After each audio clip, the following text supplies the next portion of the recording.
Hi guys, I just wanted to jump on and make this quick video about the upcoming full moon in Aquarius on the 3rd or the 4th of August, depending on where you are in the world.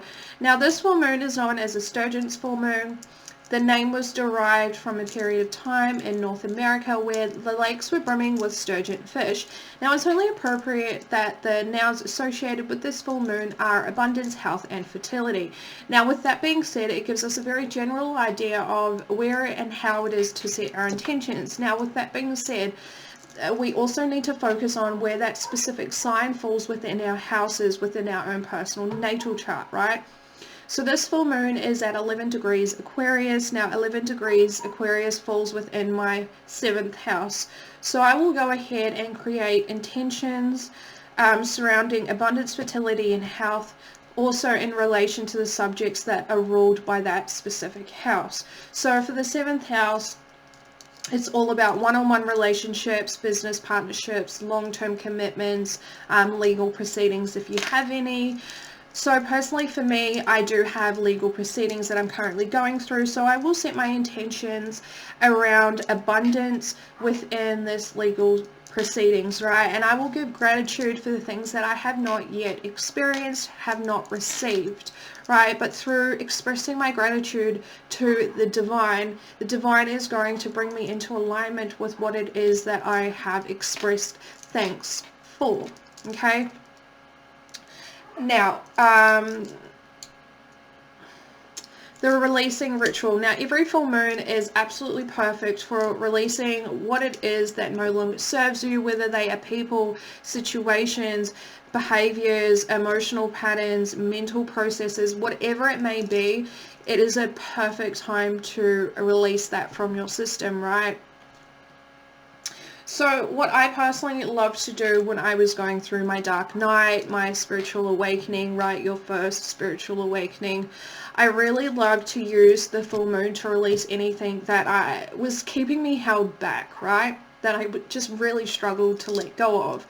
Now, I did find this ritual on the internet because personally I had no idea what I was doing at that time. This ritual asks you to go outside, set up a sacred space with candles, whatever crystals you want to use, a metal bowl, several slips of paper, a pen, a lighter, as well as some moon water. Now what you're going to do is create your sacred space, obviously do your cleanse, your sage, whatever it is that you do to release any negative energies within that space, right? And then you're going to write down all the things you could possibly think of that you need help releasing.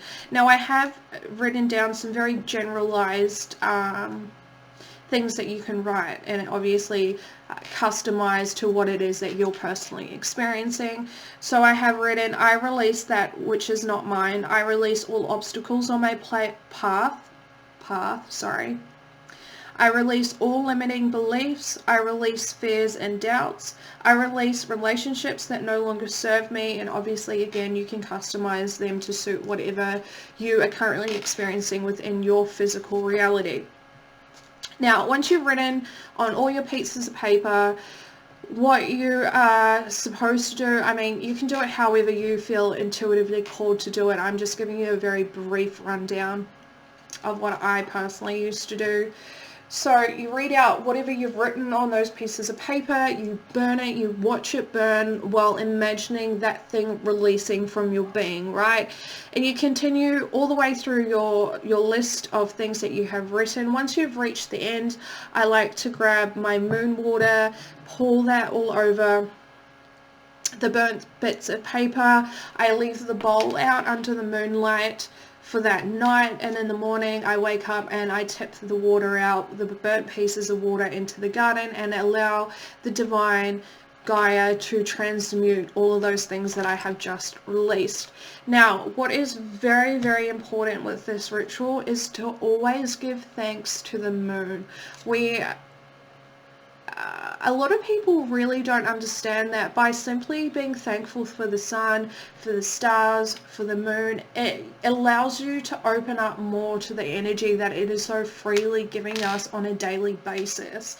Okay, Now the other thing that I wanted to talk about is moon water. Please excuse my bottle. My partner likes bourbon and I don't like to waste things, especially glass bottles. Okay, so I have repurposed this. Now every moon cycle I fill this bottle up. I have multiple bottles, I'm not gonna lie. I fill my bottles up with filtered water. I also put in the associated crystals. In this bottle I have black tourmaline chips, right? So when I fill this bottle up with filtered water, I set my intentions to create protection water. Now you can use this water on absolutely anything. You can use it in replacement to Florida water. I know that's a big thing in America. Personally, in Australia, we don't have anything like that. You can put it in your tea, your coffee, your spiritual baths, which we'll get onto next. Really, the options to use this water are only limited by your own imagination, okay? Now, the thing that I do have to warn you guys about is you have to grab your water prior to the sun rising. Otherwise, it ruins what you have tried to accomplish that night, okay? It's very simple. Set your alarm or something. Okay, so moving forward, we have spiritual baths. I absolutely love a aura cleansing bath with the full moon energy. Now, this is my own intuitive blend that I have created for myself for my spiritual baths, okay? There are plenty of recipes online for you guys to try out and obviously tweak to suit what it is that you are trying to create within your own reality. These are absolutely beautiful. Also, with manifestation within the full moons, I personally love to journal what it is that I am grateful for. Again, going back to setting your intentions around the specific house that sign falls into, right? So I always use gratitude when I manifest. I always say thank you for the things that I have not yet received, for the things that I know I am currently manifesting.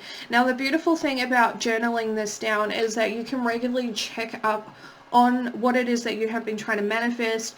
You can update on that specific thing, right? Even if they're little tiny changes, continuing to show gratitude for those little changes that you have experienced.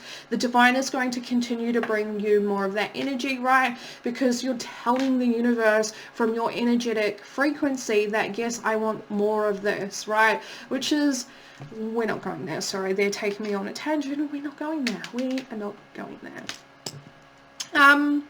So really that's all I have for this quick little video. Perfect, under 10 minutes, exactly what I was aiming for.